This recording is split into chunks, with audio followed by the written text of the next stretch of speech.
नमस्ते मित्रांनो, आता मार्केट बरंच खाली आहे आणि मार्केट खाली असल्यानंतर आता पुढे विचार बोललं जातं की मार्केट आता सेन्सेक्स 70,000 होणार, जो आता 76,000 आहे आणि आपण त्याची वाट बघत बसतो. म्हणजे मध्ये मी तुम्हाला मेसेज टाकला की आता मार्केट सगळ्यात खाली आहे तर तुम्ही इन्व्हेस्ट करा. तर तुम्ही म्हणला की नाही थांबूया, पण अजून 70 पर्यंत जाईल असं काही जण म्हणतायत. जाऊ शकतं, ते म्हणतात ते राईट आहे की 70,000 जाऊ शकतं. पण मार्केटला परवा पण मी सांगितलं, मार्केटला लक्षात घेणं किंवा मार्केटला शोधत असताना असं बघणं की मार्केट अजून खाली जाईल का, तर ते सांगणं कुणालाच शक्य नाही. म्हणजे डॉन को पकडना मुश्किल ही नाही नामुमकिन है, तसं हे प्रकार आहे की मार्केटला जाणून घेणं किंवा मार्केट वर जाईल का खाली जाईल हे शोधणं प्रॅक्टिकली केवळ अवघड आहे. ह्याच दृष्टीने नीट लक्षात हे घेणं गरजेचं आहे की ज्यावेळी मार्केट चढायला लागतं त्यावेळी ते ज्यावेळी सेन्सेक्स 86 होता त्यावेळी लोक म्हणत होती 90 होणार, 1 लाख होणार. ज्यावेळी मार्केट उतरायला लागले, आता 76,000 झाले तर 70 होणार.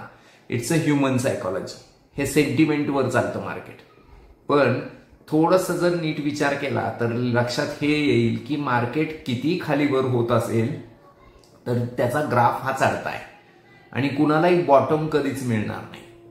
कारण काय आहे तर त्याला कारण हे आहे की मार्केट हे क्लिअरिटीवर चालत नाही, ते प्रोबॅबिलिटीवर चालतं. म्हणजे काय की आता आपल्याला वाटतंय की ट्रम्प आल्यानंतर काय होईल, त्यानंतर ट्रम्प आल्यानंतर युद्ध थांबल्यानंतर काय होईल, आरबीआय त्याची पॉलिसी काय बदलेल, त्यानंतर आता पुढच्या आठवड्यामध्ये बजेट क्लिअर झाल्यावर काय होईल, म्हणजे किंवा त्याच्या पुढं की ट्रम्प आल्यानंतर तो यूएसची पॉलिसी कशी बदलेल, त्याच्या रेपो रेट किंवा यूएस रेट्स कसे चेंज करेल, त्यावर काय बदल होईल. म्हणजे ह्या सगळ्या गोष्टी प्रोबॅबिलिटीज आहेत. पण ह्या प्रोबॅबिलिटीवर क्लिअर झाल्यावर, म्हणजे त्या प्रोबॅबिलिटीज क्लिअर झाल्यावर मार्केट चढत नाही, तर त्याच्या अगोदरच चढतं. कारण मार्केटला तुमच्या आणि माझ्यापेक्षा अगोदर कळतं की काय होणार आहे भविष्यात. त्याचं जर एक्झाम्पलच घ्यायचं म्हणलं तर एक लक्षात घ्या की 2014ची गोष्ट. 2014ला ज्यावेळी बीजेपीने डिक्लेअर केलं की पुढचे पंतप्रधान मोदी होतील, तर त्यावेळी सेन्सेक्स होता 19,000. त्यानंतर 2-3 महिन्यातच 4 राज्याचे निवडणुका झाल्या आणि निवडणुकीमध्ये बीजेपीला मॅन्डेट आलं. लोक म्हणली की नाही नाही नाही नाही, ते 4 राज्य ऑलरेडी बीजेपीकडे होते त्यामुळे त्यांना मॅन्डेट आलंय म्हणून पण थांबले. पण त्यावेळी ते सेन्सेक्स 21,000 झाला. त्यानंतर परत पुढे आपण गेलो तर ज्यावेळी इलेक्शनच्या अगोदर त्यांचं कॅम्पेन झालं, कारण त्यांचं कॅम्पेन खूप स्ट्रॉंग होतं. तुम्हालाही माहिती आहे, मलाही माहिती आहे की बीजेपीने फार जोरदार कॅम्पेन केलं. म्हणजे त्यांनी सेल्स आणि मार्केटिंग प्रचंड केलं होतं आणि ते सेल्स आणि मार्केटिंग प्रचंड केल्यामुळं लोकांना वाटायला लागलं की ते येतील. पण तरी सुद्धा अजून मोदी निवडून आले नव्हते किंवा पीएम झाले नव्हते, त्यामुळं लोक म्हणत होते की थांबा जरा, क्लिअरिटी येऊन द्या मग बघू. पण तोपर्यंत मार्केट तर वर चढून गेलं होतं. मार्केट चढलं होतं ते 22,000 आणि त्यानंतर परत ज्यावेळी मे मध्ये आलं त्यावेळी इलेक्शनच्या अगोदरचा एक्झिट पोल आला. एक्झिट पोल आल्यावरही तिथं बीजेपी येईल असं दिसलं. मार्केट परत 23,500 झालं.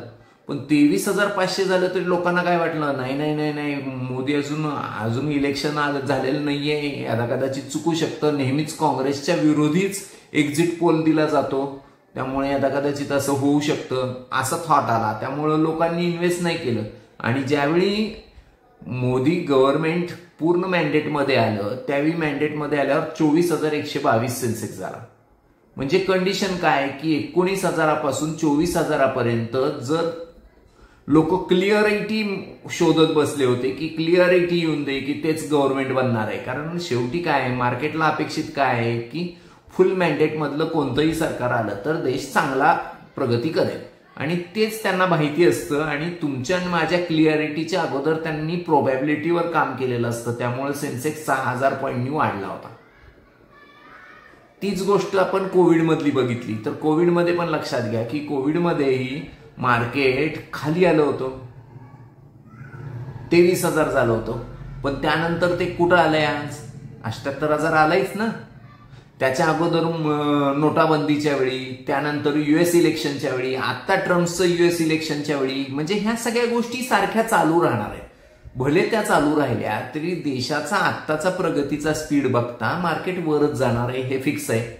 मग जरी आत्ता ते खाली आलं तर ते 76,000 होऊ, 74,000 होऊ, नाही तर 70,000 होऊ. आपला जर लॉंग टर्मचा व्ह्यू आहे पुढच्या 10 वर्षानंतरचा आणि आपण आत्ताच्या हिस्ट्रीमध्ये मागच्या बघतोय तर आपण 12 ते 15% आसपास सेन्सेक्स दरवर्षी रिटर्न देतच आहे.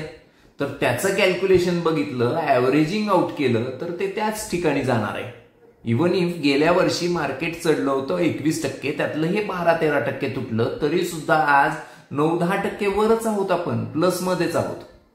म्हणजे ज्यांनी गेल्या वर्षी नोव्हेंबर-डिसेंबर मध्ये इन्व्हेस्ट केलं ते 11% प्लसमध्ये आहेत आज. म्हणजेच काय की किती मार्केट खालीवर राहिलं तरी घाबरायचं कारण नाहीये, ते एका स्टेजला ते वरच जाणार आहे. नेहमी परत लक्षात घ्या की मार्केट हे प्रोबॅबिलिटीवर काम करतं, क्लिअरिटीवर नाही. त्यामुळं प्रोबॅबिलिटी आपल्यापेक्षा त्यांना लवकर समजते. त्यामुळं आपण अप का डाऊन ह्याचा विचार करत वाट बघत बसण्यात काही पॉइंट नाही. आपण पुढे सरकलं पाहिजे. जी वेळ आहे आता इन्व्हेस्ट करायची, शक्यतो नेहमी मार्केटमध्ये एक लक्षात ठेवलं पाहिजे की मला 1 लाख रुपये इन्व्हेस्ट करायचे असतील तर 30% पहिल्यांदा इन्व्हेस्ट करा. 5% मार्केट तुटल्यावर परत 5% मार्केट तुटलं तर परत 30% इन्व्हेस्ट करा आणि राहिलेले 40% रक्कम तुम्ही 15%च्या वर मार्केट तुटल्यावर करा. पण मोस्ट ऑफ टाइम आजपर्यंतच्या इतिहासामध्ये 2 किंवा 3 वेळाच ही अपॉर्च्युनिटी मिळाली आहे की शेवटचे 40% पैसे इन्व्हेस्ट करायला. त्यामुळं तुम्ही हे निर्णय घेणं गरजेचं आहे की तुमचा जर लॉंग टर्म व्ह्यू असेल तर इन्व्हेस्ट करून रिकामे व्हा. थोडं प्लस मायनस होणारच आहे. तुम्ही इन्व्हेस्ट केल्यावर मार्केट अजून थोडंफार तुटू पण शकतं, तुटलं तरी काळजी करायचं नाही. जर तुमच्याकडे जादा पैसे असतील इन्व्हेस्ट करा परत एकदा, नसतील तर विसरून जावा. कारण 2034 पर्यंत आपण वाट बघणार आहोत किंवा त्याच्या पुढेच वाट बघणार आहोत, कारण आपला गोल हा 10 वर्ष आणि अबाउचा आहे. थँक्यू.